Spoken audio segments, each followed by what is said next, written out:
Good afternoon, everybody.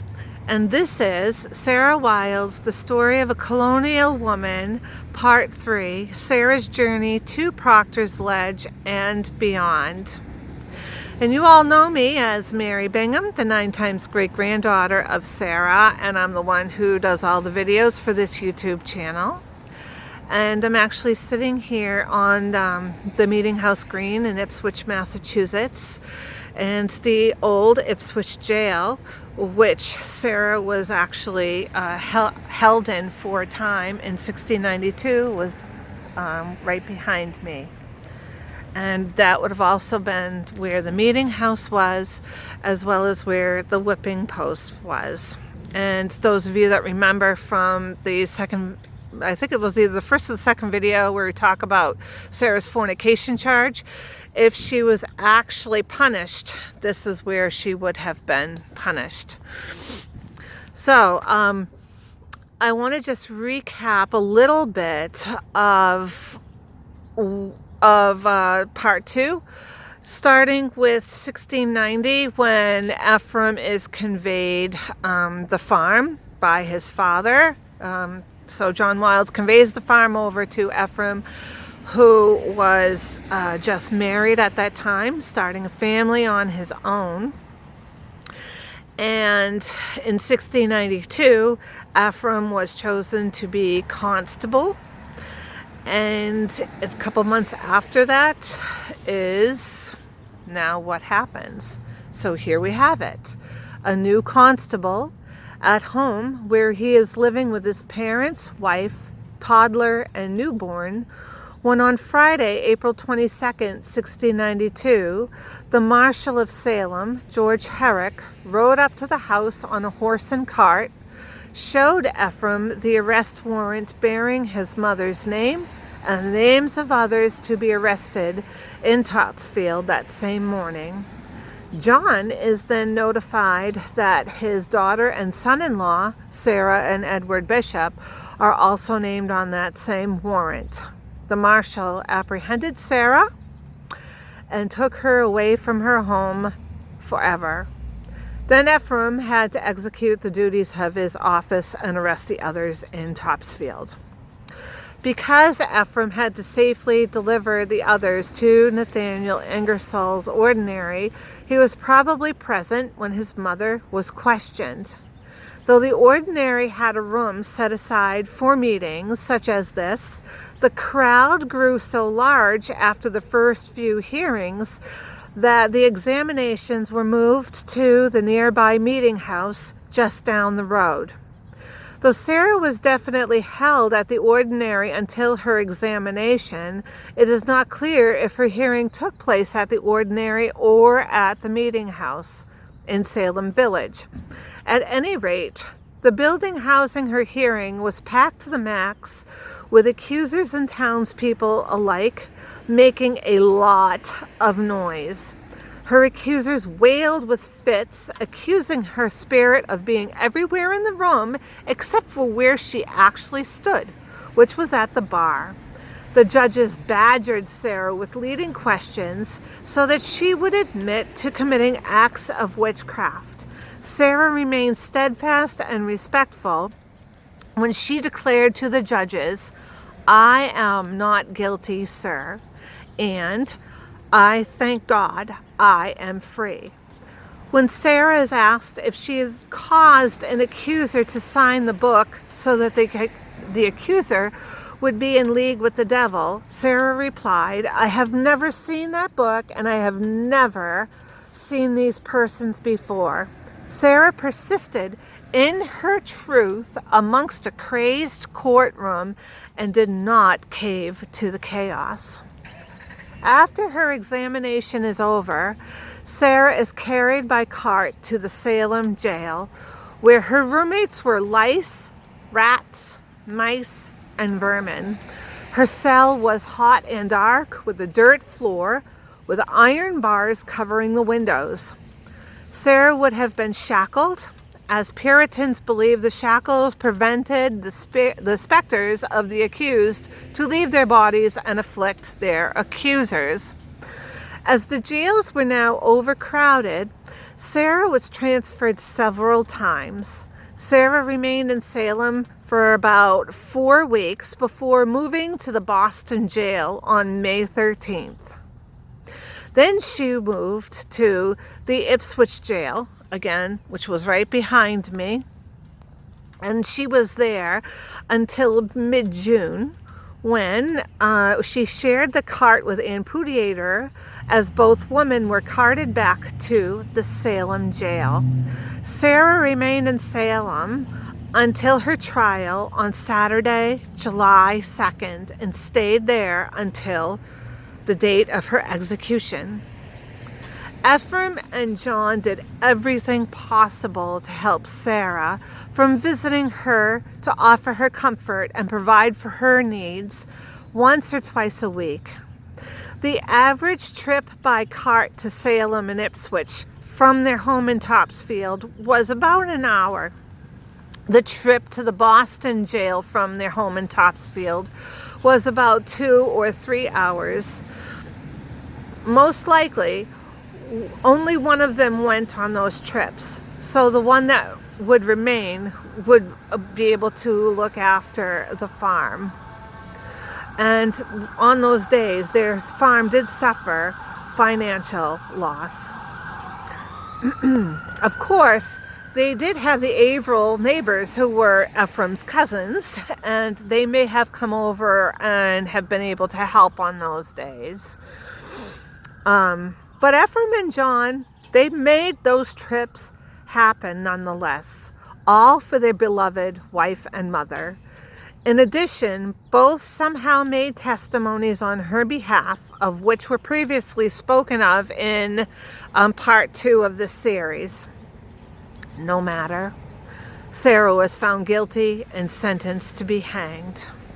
Her death warrant was signed July 12th by William Stoughton, and she only had 1 week to live. On July 19th, sometime before noon, Sarah was taken by cart from the Salem jail to Proctor's Ledge, along with Rebecca Nurse, Susanna Martin, Elizabeth Howe, and Sarah Good. A crowd of family, friends, curiosity seekers, elected officials, and men of the cloth were there to witness the hangings.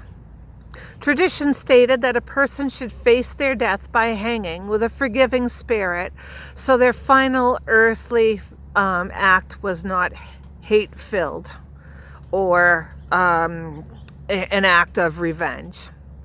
However, Sarah Wildes was, when it was her turn to be executed, Charles Upham, the historian, described Sarah to most likely have been a patient, humble, but firm sufferer at the time of her death. As horrific as her execution was, Sarah's story does not end on Proctor's Ledge. Her story continued in many different ways, first and foremost between father and son. Ephraim and John had shared conversations regarding Sarah's death and the cost to their estate. As Ephraim clearly stated in his petition for restoration 18 years after she was hanged, John, who seemingly kept an eye on the financial affairs of their farm, told Ephraim the estate paid £20, which I believe today to be about $2,100 in today's U.S. currency. Their estate had to pay the jail fees to house, clothe, feed, shackle, and transport Sarah from jail to jail while she was imprisoned. In addition, they had to pay for her straw bedding and her physical exam when she was stripped naked and checked for witch marks. Most horrifying is that John and Ephraim had to pay for Sarah's execution. However, Ephraim believed the estate paid much more than £20, though he did not elaborate. Maybe John tried to protect Ephraim from a harsher reality, Or it may be that Ephraim was speaking of the emotions they both experienced after Sarah's arrest, during her imprisonment, and after her hanging, as well as the monetary loss. We will never know for certain. However, I speculate with great certainty that father and son were able to find comfort in each other as they grieved. The family members continued her story when they moved forward with their lives and found comfort in others. John found comfort in Mary Jacobs, whose husband George, as you all know, suffered the same fate as Sarah did. The widow and widower married in late June of 1693. John probably found comfort in his community as he was admitted into full communion into the Topsfield Church in 1697. This was a big deal for this well-respected aging man who was now 80 years old at that time. John had been active for years before in securing Parson Capon as the minister of Topsfield, beginning in 1681. And he also ran the boundary lines for the new parsonage and collected the back taxes for the minister's rate in 1689. Now that John was admitted to the church meant that he had a conversion experience and led a moral life according to the minister and the community. John had finally gained acceptance in his community and became affectionately known throughout the town as Old Father Wilds. In 1705, Ephraim and Mary were hit hard with a double whammy. First, John passed away in May, and Ephraim's beloved father, with whom he walked through so many of life experiences, taught Ephraim everything he knew about family, farming, carpentry, and most importantly, life itself, was now gone. Adding to Ephraim and Mary's grief, their 1-year-old little girl died. Priscilla died 3 months later. The only duty that Ephraim performed after the death of his father and his daughter was to serve as a juror at Ipswich in March of 1705, 1706, old style. And again, that would have been right here behind me in the courthouse nearby. Reminders of his mother would have surrounded him. Ephraim was in the area where his mother was jailed 13 years prior, as you all know. Today, the current site of the old Ipswich jail, which is now the Meeting House Green. I'm sorry that I repeat myself. Ephraim possibly traveled by the house around the corner from the old jail, where Sarah lived as a child on the river after the family emigrated from England, and that was actually less than a mile going in that direction on the Sydney-Shercliffe River Walk. Ephraim was also in the area where his father lived with his father's brother, William, which was actually less than a mile in that direction. Ephraim was also to serve again as a juror in the same area in 1708, 1712, 1718, 1720, and 1721. I'm going to regress a little bit. I believe that's where he served most of his, on the jury most of the time. I'm not sure if he actually went to either Salem for a couple of those times. I'll have to double check on that. But anyhow, Sarah's story continued to live on when Ephraim described in one sentence the relationship with his mother as part of the eloquent yet emotional petition he wrote to the General Court to request the Wilds estate to be reimbursed a fair amount. He wrote this petition some 18 years after the death of his mother.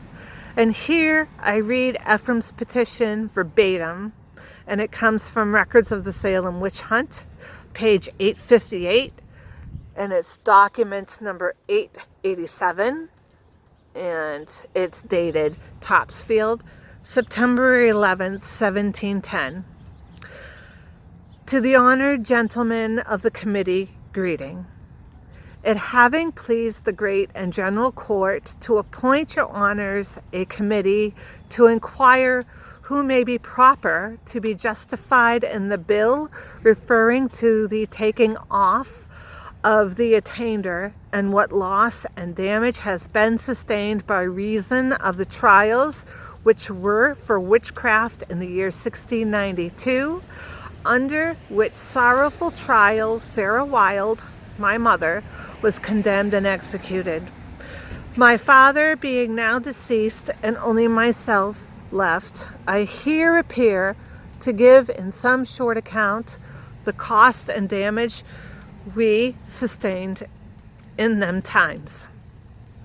My mother was carried to Salem prison sometime in April.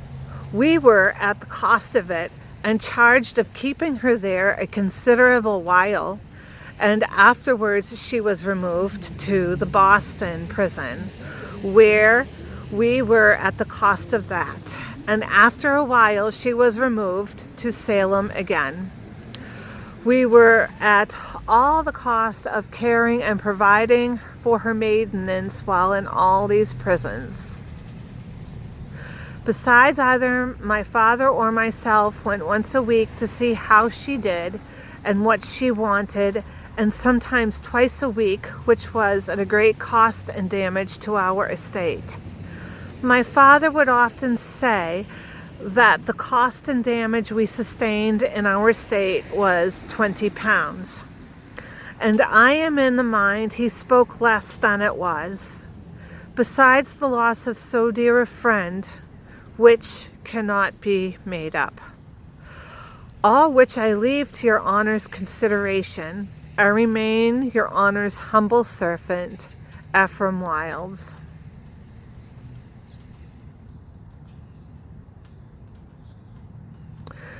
And then it says, yet notwithstanding 'twas 20 pounds damage to our estate, considering our names may be repaired, I am willing to take 14 pounds. And the estate was reimbursed, in fact, 14 pounds, which was probably a little less than $1,000 in today's U.S. currency. In 1711, Ephraim's name appears on the request for a copy of Act for Restitution. This document included the names of many family members of the falsely accused, stating that they authorized Stephen Sewell to travel to Boston and retrieve a copy of the act and perform any necessary transactions on their behalf, as travel was challenged for some of those families. The Wilds estate was reimbursed the requested amount. Even more important, Sarah Wild's conviction was overturned, along with 23 other falsely accused at the same time. Elizabeth Howe, George Jacobs, Mary Esty, Mary Parker, George Burroughs, Giles Corey, Martha Corey, Rebecca Nurse, John Willard, Sarah Good, Martha Carrier, Samuel Wardwell, John Proctor, Elizabeth Proctor, Mary Bradbury, Abigail Faulkner, Abigail Hobbs, Ann Foster, Rebecca Ames, Dorcas Hoare, Mary Post, and Mary Lacey. Sarah's legacy continues to live on and over the million descendants who are possibly alive today. And think about it. Ephraim, being the only son of John and Sarah, and the only son of John to actually pass on the Wilds name, this to me is just incredible, because he's the only son. He goes on to have 16 children, and 13 of those survive into adulthood. And by my humble estimation, I am estimating that because of that, there's about 1.9 million of us descendants alive today. And not only that, but her story also continues to live on from those historians and those of her descendants, who, whether or not they know they're descendants, or whether or not they're like me, who know they're a descendant and are telling her story along with so many others, as well as the historians who are keeping the history alive regarding 1692. That's, to me, one way that her legacy continues, and it's a very powerful one. And I would like to thank you all for listening, and please like or dislike this video, subscribe to my channel if you have not done so already, and I would love to hear your comments or read your comments in the comment section, and I will look forward to seeing you in a new video again real soon. Thank you.